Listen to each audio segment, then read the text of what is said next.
Hi, I'm Alex McCord, and welcome to The Real Deal on TheStir.com. Today we have got some Bravo business with Episode 4 of The Extreme Guide to Parenting, as well as Episode 5 of Jersey Belle. First of all, did you have issues with your DVR last night? I'm not sure what happened with Extreme Parenting last night, but there was meant to be a new episode, and it was described as such. But when you hit play, it's 2 weeks old. I think Joan Rivers did it, but more on that broad later. I decided to watch the Warrior Parent episode, and I was a little shocked. For once, I did not hate the parents. I didn't want to run screaming from the room. I didn't want to call Child Protective Services or cry on behalf of the kids. That's a step forward, people. So, episode 4, we have two families, the Valencias and the Brookses. Let's talk about the Jiu-Jitsu Valencias first. Actually, I like these guys. The Valencias are sort of tiger parents, but they rebel against Jen's own childhood. We see that Jen's mom valued beauty pageants and dancing, and reading between the lines, it seemed that Jen wasn't particularly good at either, but was pushed into it. So you take that pushing attitude and push towards something that you feel is useful. My only problem with this family was holding the daughter's ability to take dancing lessons over her head, but the parents did realize toward the end of the episode that they needed to let it go. Now, are they obsessed with the martial arts? Yes. But guess what? That's better than being obsessed with video games or with something unattainable that the kids aren't good at. I say go on with your bad selves. And frankly, holding plank position is not a bad time out for an older child. Next, we've got Mama Brooks and her brood of beautiful babes. Woohoo! This family was interesting. Okay, these are the oldest kids we have seen on the series so far. They're teenagers, they're leaving home, and they are articulate, aware, and opinionated about their mother's parenting style. Are they ever? I fully appreciated youngest daughter's Bianca's forthright challenge of her mother's priorities. While Mama does have a point that in this world you get more attention with a polished appearance, Bianca is loud and clear that what she really needs is love and time, and maybe some driving lessons. Given the freedom to make her own choice, Bianca does eventually get her own hair and makeup done. So Mama gets her way, but on the daughter's terms. That's awesome. Now, one scene did have me scratching my head. At the beginning, Bianca was 16 and her college applications were due at the end of the week. By the end of the episode, she'd already been accepted somewhere. Does that mean that the producers came back 3 or 4 months later to film a follow-up? I have not noticed such a long time lapse in previous episodes, but I fully admit I might have been so outraged by some of the other families that I forgot.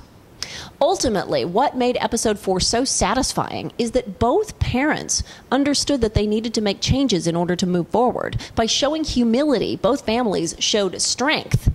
Oh dear, I just sounded like Jiu-Jitsu Mom. Although, I'm sure she could kick my ASS from here to California. Oh well.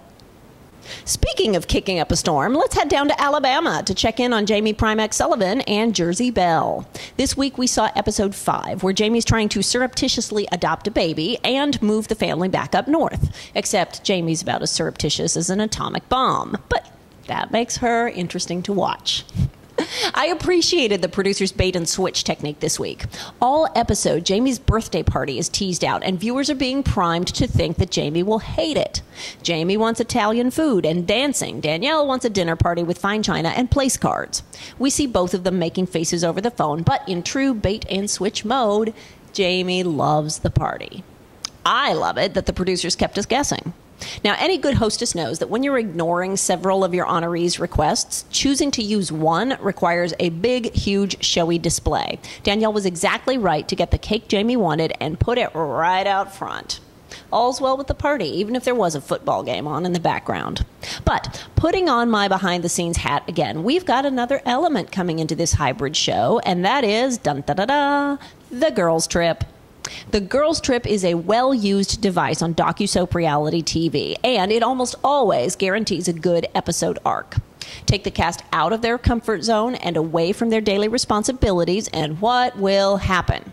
Now, on a docusoap show, this would also involve producers stirring the pot, such as telling half the group the wrong time for dinner, or sabotaging activities, or letting the alcohol flow so hard that fights are inevitable. We see that Jamie's husband, Michael, has bought 4 tickets for Jamie to go to New Jersey with 3 of her friends. Of course, among the supporting cast, we know that's got to be Lucy, Arden, and Danielle, as they are the most dynamic. Now, in docusoap land, that might have been a competition. Whoever stands out most gets to go on the trip, so bring it. I don't know that it would have been like that for this show, though. I'm hoping that it would have been more organic. Anyway, it will be very interesting to see what happens on the trip, both for entertaining television and to see how much behind-the-scenes meddling happened. Finally, I want to end today's show with a salute to Joan Rivers. I had the pleasure of meeting this dame, and no matter whether you loved or hated her style of comedy, Joan would give anybody the shirt off her back. She did so much charity work. She was so good to everyone with whom she worked. They don't make them like her much anymore. Goodbye, gorgeous. For now, I am Alex McCord. You're watching The Real Deal on thestir.com. Don't forget to subscribe on YouTube. Have a great weekend, and I will see you Monday.